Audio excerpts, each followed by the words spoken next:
It sits in your freezer like a plastic treasure chest, glowing faintly beneath the frost. To a child's eyes, it holds wonder, magic, victory. Inside, a feast of bright colours and broken promises. Neon pudding, corn that sags like a memory, nuggets shaped like zoo animals long since extinct. It is not a meal, it is an experience, a ritual, a reward for surviving multiplication tables, busy parents, and dodgeball bruises. It promises joy, but it delivers sugar, sodium, and yes, even conspiracy. This is not just nostalgia. This is a cautionary tale of how marketing seduced an entire generation, of how we mistook convenience for care and cartoons for trust. This is the untold story of Kid Cuisine.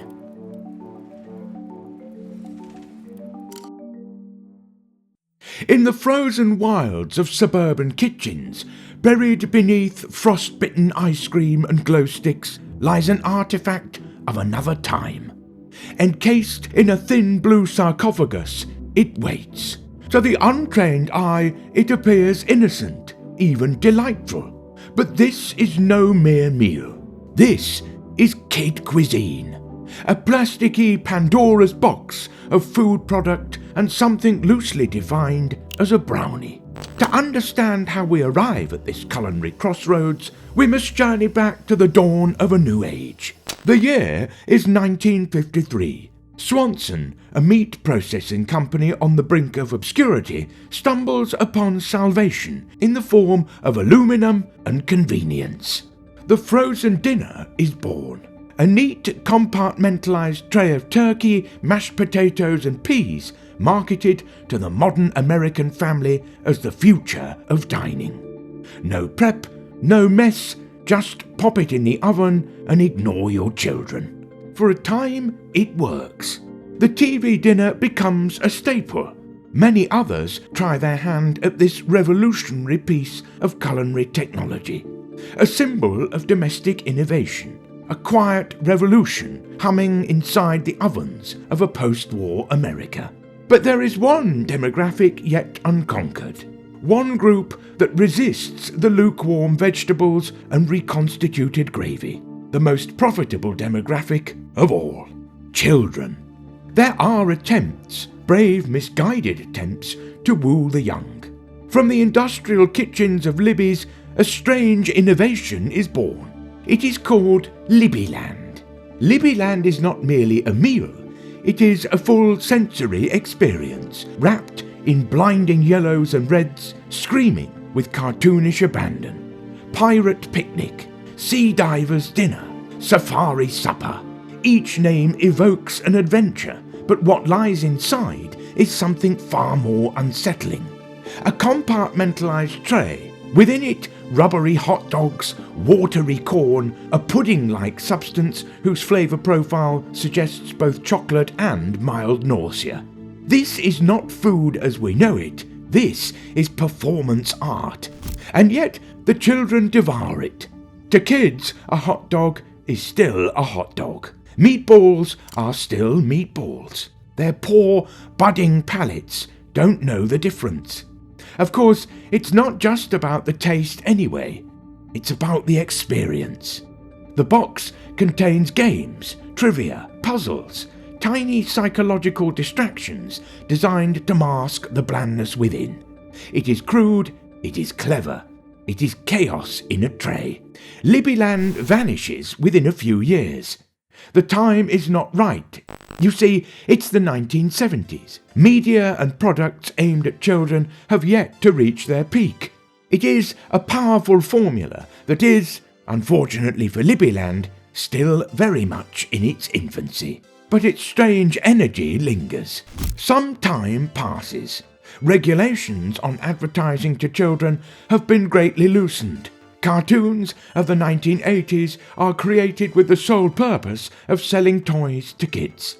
Transformers, Strawberry Shortcake, He-Man and the like create a boom for elder millennials and young Gen Xers. But the true child product revolution is upon us. whether we like it or not. Enter 1989. Mothers are working traditional 9-to-5s more than ever, staying home with the kids less than previous generations have. Rumour has it that two food industry professionals sit in a restaurant, maniacally pondering the mysteries of children and processed food. From this meeting of minds emerges a sinister vision, a frozen meal for kids, backed by the mighty Conagra Foods, home of frozen brands such as Banquet and Morton. Their goal appears noble on the surface, to provide parents with a fun, easy and nutritious option for their offspring. A culinary shortcut wrapped in plastic and optimism. But as history soon reveals, what seems to be good intention quickly becomes something else entirely.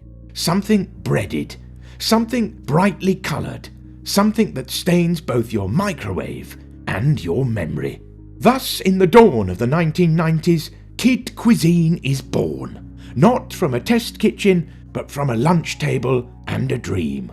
Or rather, a nightmare.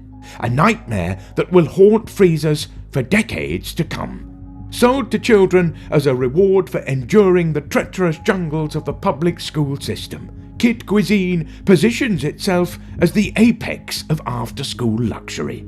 Fun-shaped nuggets, radioactive pudding, corn that glistens like a freshly waxed car. But beneath the bright packaging and manufactured joy, a dark truth simmers. This is not nourishment. This is microwavable marketing warfare. With cunning precision, Kid Cuisine deploys an arsenal of tactics. For starters, the food is brightly coloured, yet made to stand out atop the neon blue tray it comes in. While most TV dinners were bland and straightforward, Kid Cuisine's vivid palette immediately entices unsuspecting young ones. Of course, major corporations couldn't sell their hazardous waste to children without friendly cartoon mascots. This is where we meet the faces of Kid Cuisine. BJ the penguin and the chef, a polar bear. Surely we're not to believe that this polar bear actually prepared these meals himself, On the contrary, that is exactly what they want us to believe, I'm afraid. And it works. But it's not just the children that are susceptible to this wretched propaganda. Even the parents are no match for the 1990s marketing machine. As stated earlier, parental roles are beginning to shift around this time. As such, mothers who used to stay at home with the children are now rushing off to work or catching up on chores after a long day at the office. To make life simpler for mom and dad, these advertisements cleverly cater to the parents just as much as the kids. Here appears to be a quick, pre-prepped meal that can be easily popped into the microwave oven. And hey, little Timmy seems enamoured by it. May as well make this a twice-weekly occurrence in the household, right? On top of it all, they promise a balanced meal. Protein, dairy, veggies, albeit usually just corn. The portions are fairly small, and it comes with a minuscule dessert as a reward. Surely this is fairly nutritious, yes? While Kid Cuisine is pitched as a healthier frozen alternative to the McDonald's Happy Meal, we will soon discover the dark secrets that bear is hiding. With every great revolution comes imitators. Swanson's Fun Feast lingers nearby. It too brings its own set of characters, ones that are more familiar. Charlie Brown, Scooby-Doo, but they feel safer, quieter. The branding is inconsistent, tied to the now ancient Swanson TV dinner that started it all. The message is muddled. It fades into the background, unable to stop the might of the chef and the penguin menace. Fun Feast is quietly shelved. No ceremony, no farewell. The titans of poultry Tyson enter the fray as well, with a powerful ally. Looney Tunes. Yes, the chaotic legends of slapstick. Together, they birth a creation so bewildering, so brazen, it could only have emerged from the unchecked optimism of late-century marketing. The Tyson Looney Tunes meals. Each box is a fever dream. Tweety guards a tray with little to no protein to speak of. Daffy hovers over what may or may not be meatballs. And in a move that defies both nature and decency, pasta shaped after the characters themselves. Yes, children are expected to devour the very icons they adore. The metaphor writes itself. But oh, the promise! A warm meal and Bugs Bunny on the box. Though the food itself frankly has nothing to do with the iconic Warner Brothers characters, there are at least Looney Tunes collectibles like trading cards found inside. But novelty has a short half-life. Once the laughter fades, what remains is chicken that tastes like sponge and pasta that tastes like regret. On top of that, they are no match for Kid Cuisine's brand consistency and bright colours. Kid Cuisine sports pizza that kids can paint on with sauce, sprinkles that are manually added to pudding alongside a cookie spoon to eat it with. All a very fun and inviting idea for the children of the 90s and early aughts. Much more engaging than a hastily slapped on IP to sell a boring dinner. And for the parents, well, Kid Cuisine also had the upper hand here. Due to the licensing of major characters like the Looney Tunes, Tyson's TV dinners cost more than Kid Cuisine, who frequently have coupons ready to deploy. And the true ace up their sleeve, 4 food items compared to Tyson's 3. And so, unable to keep up, it is neither duck season nor rabbit season for Tyson. Production stops on the Tyson Looney Tunes meals for good. And with their demise, the children's TV dinner monopoly is fresh for Kid Cuisine's taking. Having no true competition to speak of, they devise their next big scheme. Much like show business, the food industry is a cold, cold world. As cold as the freezer aisles in grocery stores. To the shock of kids around America, the iconic polar bear chef and BJ the penguin have been permanently phased out. Gone. Replaced. In place of whom, you ask? Well, meet the aptly named KC. Yes, another penguin. Rather suspicious, don't you think? He's a slicker, flashier penguin, likeable enough upon first meeting. The official story is branding, a shift toward modern appeal, a desire to resonate with the youth of the times. But beneath the surface, the freezer grows ever colder. There are no press releases, no interviews, no farewells to the so-called beloved mascots that put Kid Cuisine on the map. Not even a limited edition goodbye tray.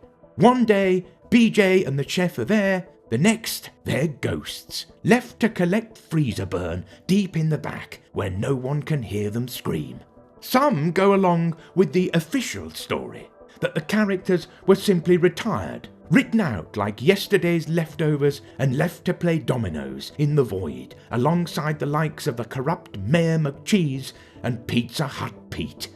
Others speculate that BJ and the chef never actually stopped being the Kid Cuisine mascots, but due to the Mandela effect, they've since been erased in the alternate timeline we now find ourselves in.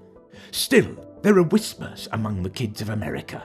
Were these beloved mascots quietly phased out, rebranded into obscurity, consumed not in the literal sense, but by the very commercial machine that birthed them? And what of KC, Kid Cuisine's current poster child? Is he the natural successor or the chosen one in a carefully orchestrated brand coup? BJ and the chef always seemed a little too eager, a little too wide-eyed. Could they have known too much about the inner workings of the Kid Cuisine enterprise? Surely not, as they were, well, two-dimensional. Then enter KC, slick, smiling, and suspiciously solo, or so it would seem. When KC is first introduced, we see he has with him a group of friends, a polar bear, an owl, a rabbit, and a walrus. He also has a grandfather. They are dubbed KC and his gang. However, this so-called gang aren't even given proper names. The polar bear gets hungry, so they head over to KC's grandfather's house, where he fills up with Kid Cuisine. Afterwards, we see them playing a game of football against a group of wolves. Normally this would be nothing of note. However, the story actually continues in another commercial. The gang goes to retrieve the football and stumbles upon a cave. Here they find a Halloween-themed Kid Cuisine meal. In a later entry in the saga, they return to Casey's grandfather's and learn of the mysterious Forgotten Kingdom, where rainbow polar bears and flying penguins roam. Casey and his gang vow to find this magical place for themselves. Unbeknownst to the audience, they will never witness the gang discover this otherworldly kingdom. You see, KC will go on to star in commercials solo from this point forward. A sports star, a magician, a painter. He gets to live the dream. But what of his gang that propelled him to fame in the first place? Well, they are nowhere to be found. Faded into obscurity alongside the chef and BJ. Could it be possible that KC did away with his own friends so that he would no longer need to share the spotlight? After all they had been through, how could he do such a thing? We attempted to contact Kid Cuisine's director of law for comment. They were, unsurprisingly, unavailable. Some say Casey and his gang did indeed embark on the journey to find the Forgotten Kingdom, but he left them there to fend for themselves on the treacherous peaks of Tusk Mountain. It is rather peculiar that he is the only known survivor of the journey, and his grandfather, it's possible Casey simply could never face him again, knowing what he did to his dear friends. Or, given his age, he may have simply passed on due to natural causes. Perhaps the fate of these unfortunate mascots will never be revealed to the public, but what we know for certain is that this dubious penguin and Kid Cuisine as a whole are not to be trusted. Father Time marches on. Kid Cuisine is still the ruler of the freezer aisle, and at this point, films like Super Size Me have exposed the fat-filled truth of unhealthy foods to millions. Nutrition expert Bettina Elias Siegel describes Kid Cuisine as nutritionally questionable. Mac and cheese nestled beside candy. Plasticky burgers paired with French fries and colour-changing pudding. A sugar and sodium-laced siren song in plastic blue compartments. It is here the dark secrets of Kid Cuisine are brought to light. It turns out the truth was hidden in plain sight all along, on the back of the box. Phosphates, citrates, nitrates, gums, waxes, food colouring, all manner of synthetic ultra-processed poison lay within these colourful delectables. The macaroni and cheese would be more fittingly called macaroni product and unknown cheese-flavoured goop. At least the vegetable is real, just corn and water added. Not green by any means, but real nonetheless. What of the meat? Many claim that the chicken nuggets don't taste quite like chicken. The burger, not so beefy. Well, we've all wondered what happened to BJ, the chef, and the gang. Perhaps we need look no further than our own freezers. By 2010, as the obesity epidemic swells to alarming levels, public scrutiny intensifies. The era of blind trust in frozen joy begins to crumble, and so the diabolical shadowy organisation of Conagra Foods maps out their next dastardly plan. A new campaign emerges, seeking to reassure mothers. Minor nutritional tweaks, they promise. Whole grain flour in the chicken nugget breading, vitamins, minerals, trace elements of virtue scattered among the starch and chemicals. A performance of health rather than its presence. The nutritional value may be there on paper, but alas, so are the harmful synthetic compounds. And the sodium more than half an entire day's worth of the recommended amount for an adult, all in one microscopic meal for the little ones. The strategy is two-pronged, however. As parents are coaxed into dropping their guard, the children are targeted directly. A blitz of marketing begins. Brightly coloured games, online competitions, and major franchise tie-ins like Spider-Man, SpongeBob SquarePants, and even Hello Kitty is recruited, her vacant eyes blessing a poultry offering with a pink cookie spoon. Within 17 days, 20,000 children sign up to play branded Kid Cuisine games. Many return, again and again and again. It is no longer just a meal, it is an ecosystem of desire. According to Siegel, this is no accident. It is a deliberate erosion of nutritional vigilance. Parents are softened, children are sharpened, transformed into pint-sized lobbyists, pleading at grocery store aisles with wide eyes and sticky fingers. Even KC is shown out in the open to be a spy, recruiting kids to become mindless sleeper agents in the Kid Cuisine propaganda regime. But nobody bats an eye. This dual-front strategy is devastatingly effective. The battlefield is no longer the freezer aisle, it is the family kitchen. The real prey is not the child, it is the parent's better judgment. Despite everything that has happened thus far, Kid Cuisine remains. Like an unapologetic celebrity, Kid Cuisine continues on, untouched by the controversy. By 2022, the brand undergoes yet another disturbing mutation. The once cartoonish penguin mascot KC is retired, or perhaps evolved. In his place, an even sleeker, more realistic penguin is introduced, still under the name of KC.